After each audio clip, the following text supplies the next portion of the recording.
올해 증권사 애널리스트들이 추정한 이제 영업이익 증가율이 50%가 넘어요. 주식을 사기에는 뭔가 좀 이제 싸게 살 수 있는 영역은 벗어나고 있기 때문에 약간의 리스크도 좀 감안을 하셔야 된다. 일부 종목들이 좀 부담스러운 건 있으니까 선별을 좀 잘하자. 올해는 너무 성장만 보지 마시고 여기에 숫자까지 같이, 그러니까 실적까지 같이 가미된 기업들이 굉장히 단단하고 오래 좀 상승을 하지 않을까. 기회가 되게 많을 것 같아요.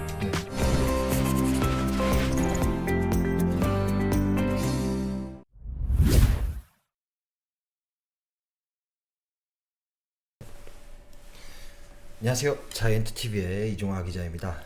네, 오늘 이제 새해 첫 거래일이 드디어 밝았습니다. 오늘 이제 코스피도 기분 좋게 상승을 하고 삼성전자도 거의 8만 전자에 가까운 종가를 기록을 하면서 굉장히 투자하는 사람들 입장에서는 기분 좋은 그런 하루였던 것 같은데요. 이제 올해 한 해 동안 좀 주식시장이 어떻게 움직일지 알아보기 위해서 국내 증시 최고 전문가 중 한 분이신 염승환 이베스트 투자증권 이사님 오늘 모시고 초대석 진행해 볼 수 있도록 하겠습니다. 네, 안녕하세요. 네, 이사님. 안녕하세요. 새해 첫날부터 산타랠리가 좀 이어지는 모습을 보면서 증시가 좀 기분 좋게 출발을 하고 있는데요. 자, 일단 먼저 작년이라고 말하기가 좀 어색하지만 2023년 얘기를 간단하게 해보면은 결국 작년 연말에 산타랠리는 있었습니다. 네. 우리 모두 선물을 받았고, 근데 이렇게 연말에 코스피가 좀 상승할 수 있었던 그 배경은 무엇인가요? 일단 가장 컸던 건 당연히 금리죠, 금리. 그러니까 네. 10월까지 증시가 안 좋았던 거는 그 9월에 FMC가 끝나고 나서 점도표를 보니까 금리를 더 올린다고 나와 그랬잖아요. 네. 시장 이제 금리 인상이 끝난 줄 알았는데 그러다 보니까 이제 아직도 금리 인상이 안 끝났구나. 그러니까 기대에 못 미치다 보니까 또 24년도에 대한 금리 전망도 원래 한 3번, 4번 정도 예상을 했는데 겨우 2번만 내린다. 이제 이러다 보니까 시장이 그때 이제 실망을 했고 또 그때 공교롭게도 미국 경제 또 지표가 너무 잘 나오니까 그렇죠. 네. 금리가 그냥 미친 듯이 올라간 거죠. 그러다 보니까 시장은 이제 조금 이제 그걸 리스크로 받아들였고 또 금리가 올라가는 과정에서 경기가 뭐 글로벌 경기가 좋으면 좋은데 이게 미국만 좋았어요. 그때 중국은 또 안 좋았잖아요. 그렇죠. 그러다 보니까 네. 이제 한국한테는 그게 도움이 안 됐던 거죠. 그러니까 이제 달러는 너무 강했고 흔히 이제 삼고 현상 거기에 또 갑자기 전쟁 한번 또 터졌고 근데 그게 거짓말처럼 한 달 만에 다 바뀌어 버렸어요. 그 조건들이 네. 금리가 어쨌든 급격하게 11월부터 떨어지기 시작을 했고 또 그때 때 맞춰서 미국 경제 지표도 사실 좀 약간씩 안 좋아지기 시작을 했어요.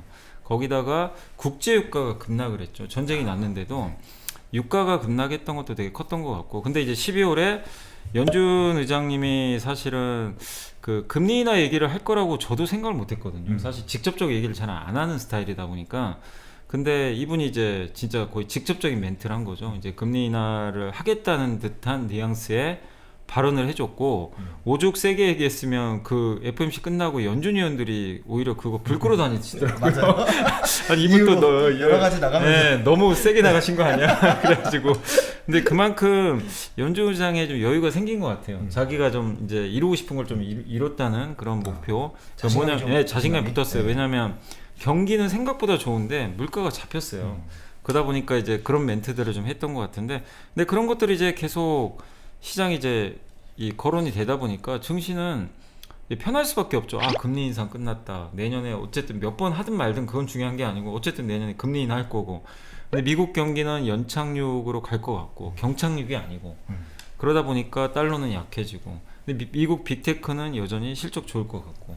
그러다 보니까 이제 11월, 12월에 산타랠리가 생각보다 좀 빨리 시작을 해서 그게 좀 계속 이어졌던 것 같고 또 우리 한국 같은 경우는 저는 이제 그것도 좀 되게 크게 봤어요. 그 공매도 금지한 거.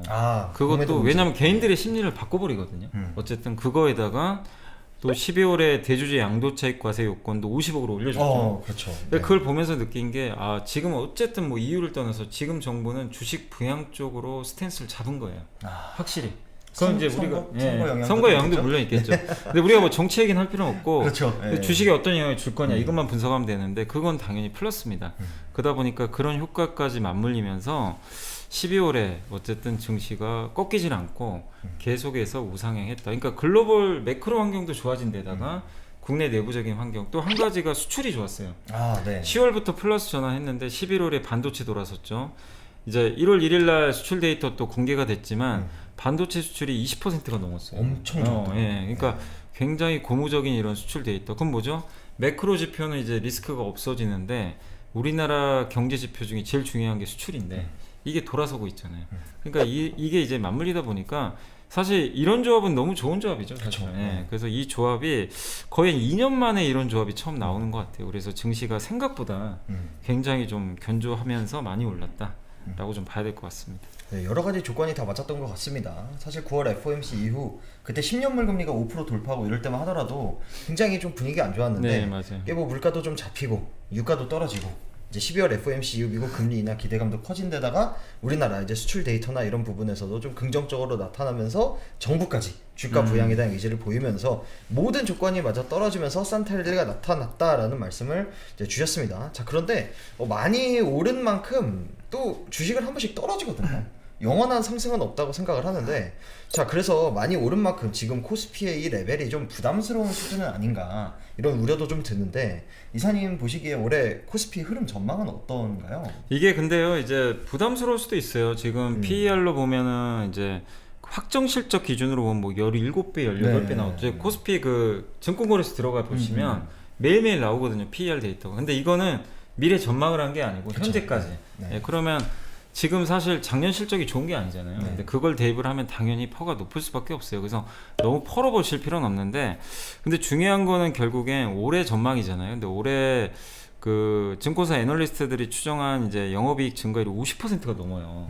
근데 이제 이게 과연 맞는 건가? 여기에 대한 논란은 그쵸. 분명히 있습니다. 네. 근데 지금 우리나라는 어쨌든 PER보다는 PBR이 맞긴 한데, 현재 그 증권거래소 들어가 보시면 PBR 한 배가요 얼마냐면 2,795 나오거든요. 그럼 거의 2,800이죠. 네, 그러네요. 그럼 지금 2,670이면 0.95배에서 한 배 사이 정도 있다 걸쳐 있어요. 뭐 분명히 싼 건 아니에요. 옛날보다는 싼 건 아닌데, ROE가 자기 자본 이익률이 지금 뭐 9%를 넘지 못하니까 그걸 보면 비싸다고 또 좀 볼 수는 있겠지만, 수출이 이렇게 돌아섰을 때는 과거에 보면 PBR 한 배까지 항상 갔어요.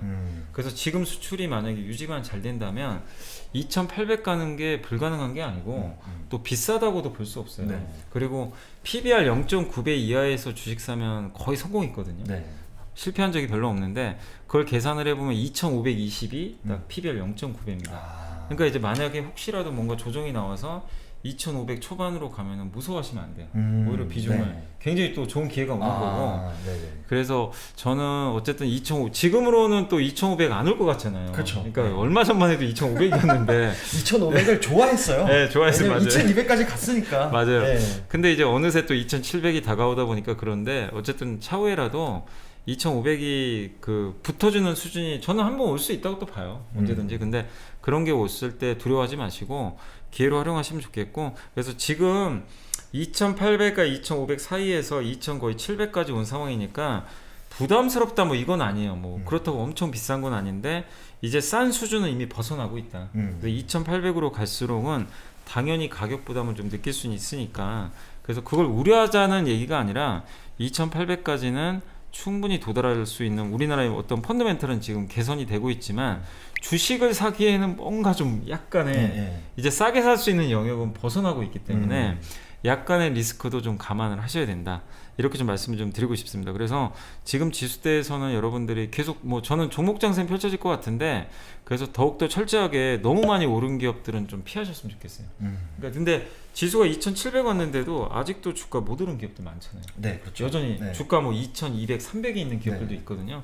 그러니까 그런 기업들은 부담 없이 투자를 하셔도 되겠지만 너무 과도하게 올라간 기업들은 조금 조심하자. 그래서 지수가 부담스럽다기보다는 일부 종목들이 좀 부담스러운 건 있으니까 선별을 좀 잘하자라고 좀 말씀드리고 싶습니다. 아까 잠깐 언급을 주셨던 부분이 바로 종목 장세라는 부분인데, 네. 사실 작년 증시에 나타났던 가장 큰 특징이에요. 일부 종목만 올랐고, 이게 비단 우리나라만 그런 게 아니라 미국도 사실 우리가 매그니피선 7이라고 부르는 그 종목들 중심으로만 상승세가 좀 많이 펼쳐졌습니다. 네. 우리나라도 일부 2차 전지, 반도체 이런 기업들 중심으로 많이 올랐죠. 이렇게 특정 종목 중심으로 오르는 장세가 좀 올해도 펼쳐질 거라고 보시는 거죠? 근데 매년 이런 건 반복이 되죠. 뭐 항상 그렇죠. 주도주가 있어야 되니까. 근데 특정 쏠림은 당연한 현상 중에 하나인데, 작년은 너무 심했어요. 너무 심했죠. 네, 정말. 뭐 심할 정도로 이미 벗어나서 상반기에는 너무 2차전지만 달렸고, 하반기에는 이제 AI 붙이면 또 막 네. 날라갔고, 이런 모습이 있었고 또 한때 비만 치료제 이쪽이었죠. 있었죠. 예. 네. 근데 대부분 이 특징들이 어떤 이제 성장에 기대서 간 거잖아요. 숫자도 숫자인데 그렇죠.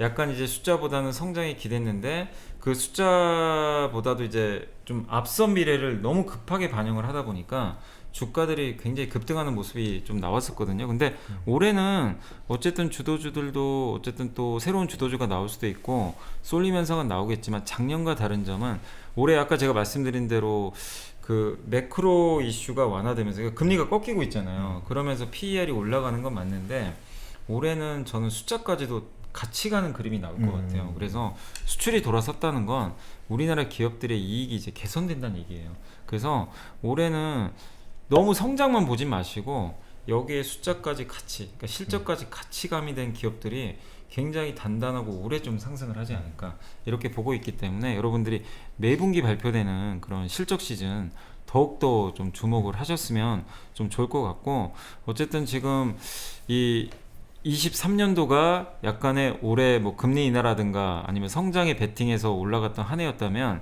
24년도는 저는 어쨌든 실적 장세도 병행이 된다. 그래서 여러분들이 뭐 더욱더 기업들 실적 체크하시면서 대응을 하시면 더 수월하게 대응할 수 있지 않을까. 그러니까 이게 너무 성장에만 기대면은 이게 굉장히 높은 밸류에 또 주식을 사야 되고 그렇죠. 리스크가 그만큼 따르죠.